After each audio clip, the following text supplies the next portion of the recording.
Hi guys, welcome back to the channel. Please do not mind the lighting. It is so incredibly hot. It is literally, as Roman is handing me some fruit snacks. These are so good that he wants me to open. It is 113 degrees outside. It's beyond hot. So when you watch me film this video, when you watch me bake the cookies, I'm gonna let you know right now, it's gonna be a few hours later because it is ridiculously hot for me to be turning my oven on right now. And it is also 80 degrees in the house and we have the AC going. But that is besides that. We're gonna be making red velvet white chocolate chip cookies. I'm gonna run you through all the steps, and trust me, every step is for a good purpose. Okay, anyway, I'm really excited. And I was kind of hesitant to give you guys this video because you guys know I have a small baking business. I'm gonna put it right here because you have to advertise for yourself. But I was kind of hesitant to give it out to you guys because I'm like, people buy this from me, and if I give you the recipe, maybe you won't buy it. But as Roman is closing the door, I figured, you know what? People buy from me because they like the convenience of it. Just like when you go and get a donut at Dunkin' Donuts, sure, you can make donuts yourself, but that's a lot of work, a lot of time, a lot of ingredients. You'd rather just buy it from someone. So I'm gonna give this to you guys so you guys can make them and let me know what you guys think of them. Okay, let's get into the video. Hopefully this is somewhat of a decent angle for you guys to see. We are going to add half of a cup of butter, which of course is 1 stick. Mine are like the chubbier sticks rather than like the longer one, but 8 tablespoons. And this is softened. Could you have used melted? Sure. But I will tell you, you're going to have greasy cookies if you use melted. And sometimes it just, your batter ends up being too wet. I said your batter, your dough ends up being way too wet. So you feel like you want to add flour. Anyway, if you're going to melt it, just don't melt it too much. But yeah, you want to aim for softened butter. Then to that, you're going to add half of a cup of white sugar. Then 1/4 of a cup of brown sugar. Mine happens to be dark brown, but whether you use light or dark, honestly, it really doesn't matter. The only time I would say that ever matters is if you are making a light in colored cookie. But of course, this is gonna be red, so it doesn't really matter. I'm gonna put my paddle attachment on, and yes, you can absolutely do this by hand. Hopefully this isn't too loud. You can do it by hand, but if you have a stand mixer, this is the time to do it because of course cookie dough is a lot different from cake batter, whereas it needs some elbow work or some elbow grease. What the hell? What's elbow work? Okay, we're just gonna let this go until it's all relatively brown and there's not clumps of white sugar. Then we'll turn that off and then, ooh, hopefully my mixer doesn't hit that. Can you guys see? Bring you a little bit closer. Then we're gonna add 1 egg. Now, I always recommend crack your egg not directly into the bowl the way I just did, but to crack it in either a cup or a glass or something. That way, in case you get a shell in there, you can easily fish it out rather than having to dig through your cookie batter and figure out if it got in there or not. Then we're gonna give it a mix. Some people will say, oh my God, you need to scrape down the bowl. It's not that serious. Going on to the next step, we will scrape down, but we're just gonna turn it on and literally just mix until it looks relatively done. Okay, that looks pretty good to me. Then I'm gonna continue adding our liquid ingredients. We're gonna add a teaspoon of vanilla, but I'm gonna tell you guys right now, I don't really measure it, I just kind of pour. Then this would be the part where, this part I would kind of measure it. You're gonna add 1 teaspoon of red food coloring. But I have something better. I wish this video was sponsored because their stuff is like amazing. But so this is a bakery emulsion. So of course we're adding not necessarily an extract in this case, but we're just adding red food coloring. But what this is a red velvet bakery emulsion. So an emulsion is like an extract, but on crack. It is so much better. And I wish, well, I am gonna pour it out so you guys can see it, but I wish I had I wish you guys could see through this. This is kind of like a liquid gel situation, whereas an extract is mainly like super liquid, almost like a water consistency. Anyway, this just has so much more flavor. So if you don't have this, which do not go out and buy this specifically for this because it's not that serious. I'm just using it because if you guys saw our huge announcement video, we are moving and I need to get rid of my liquid things. So yeah, I'm just gonna add this in there. You're gonna add 1 teaspoon. So this is also gonna give you the red velvet flavor along with the coloring. Okay, I think that's pretty good. Yeah, and we got the coloring in there. So then what I'm gonna do is scrape along the sides of the bowl and the bottom of it. And of course the mixer is going to do the majority of the work. I just kind of want to give it a little bit of a head start. Okay, that's pretty good. Close it, let it do its thing. Okay, that's pretty good. If you want to add a bit more, or if you just want to add red food coloring, you absolutely could. I think I'm going to add a bit more because I do want it to be a bit darker, but I'm not really a big fan of like artificially flavored things. And I mean, this is natural and artificial. That's literally what the bottle says.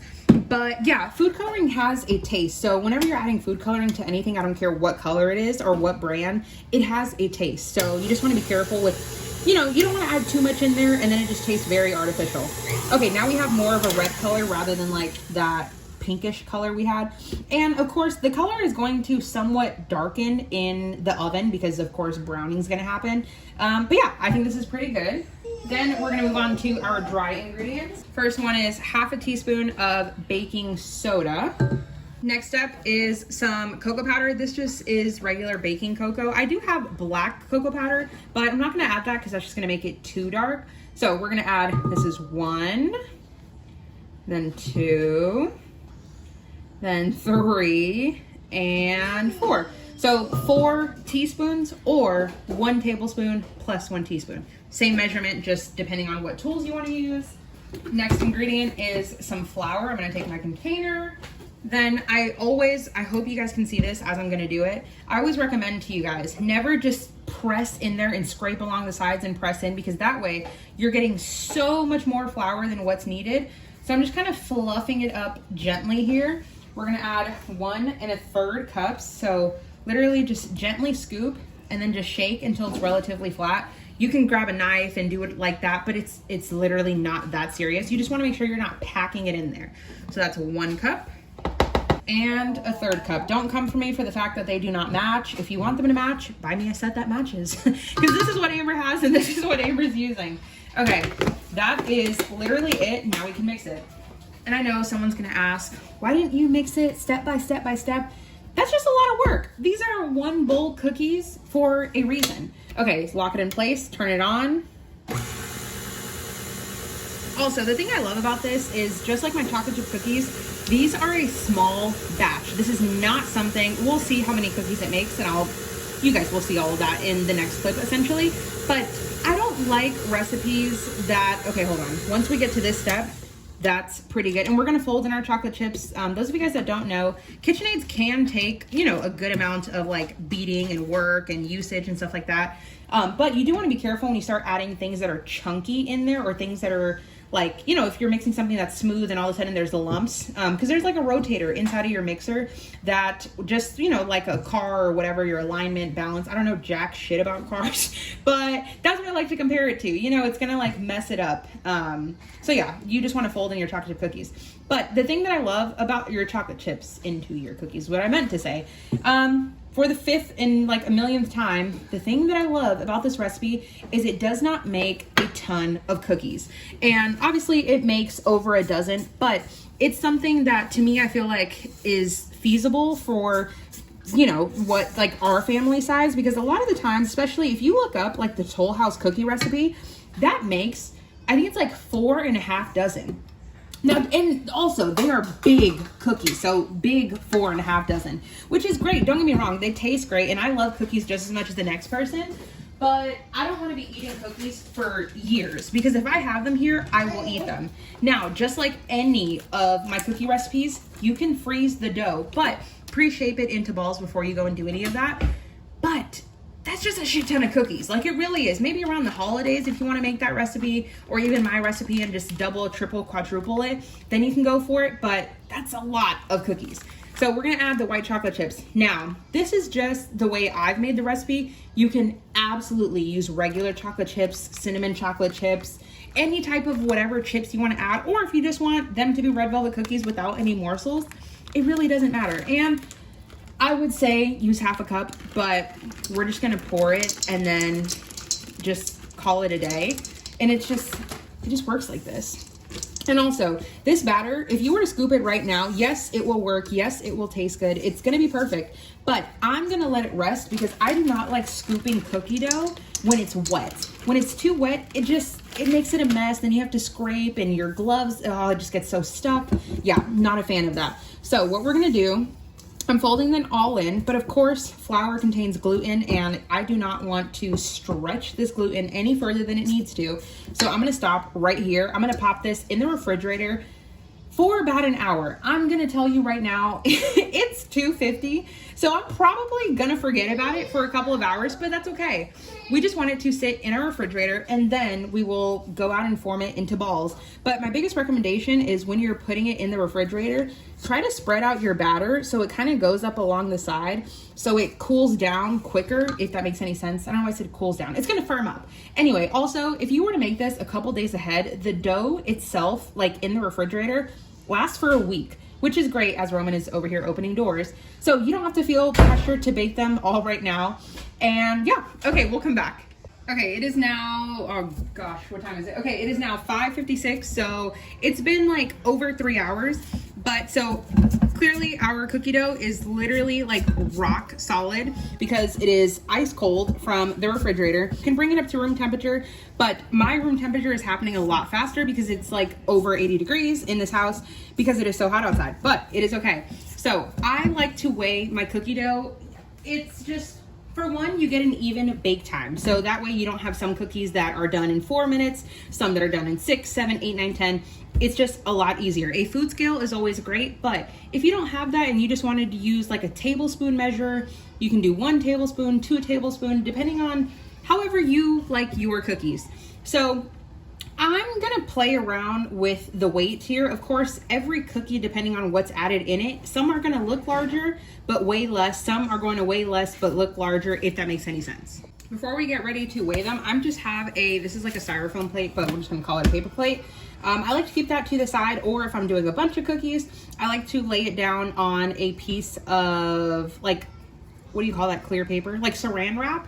And then that way you have it on a cookie sheet and everything is just in perfect ball proportions. So I'm going to just take a amount of, okay, it looks a little too big.